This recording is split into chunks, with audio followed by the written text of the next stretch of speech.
కొత్తగా వచ్చిన స్కూల్ మాస్టర్వి నువ్వేనా? కూర్చో. ఇక్కడ నువ్వు డ్యూటీ చేయాలి అంటే పెద్ది చెప్పినట్టు వినాల్సిందే. పెద్ది చెల్లిని పెళ్లి చేసుకుంటేనే ఇక్కడ నువ్వు డ్యూటీ చేయగలవు. పెద్ది చెల్లికి ఓ ఫ్లాష్ బ్యాక్ కూడా ఉంది రోయ్. అర్థమయ్యిందా? పెద్ది చెల్లికి ఆల్రెడీ పెళ్ళి అయిపోయింది, కానీ భర్త ఫస్ట్ అయితే యాక్సిడెంట్లో చచ్చిపోయాడు.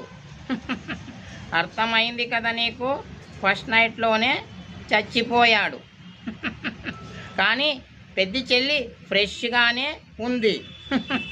నీవు పెద్ది చెల్లిని పెళ్లి చేసుకునేట్టుగా లేవు. ఇక్కడ నుంచి త్వరగా వెళ్ళిపో, ఎర్ర బస్సు వస్తుంది. ఈలోగా పెద్ది చూశాడంటే నిన్ను చంపేస్తాడు రోయ్. వెళ్ళిపో త్వరగా.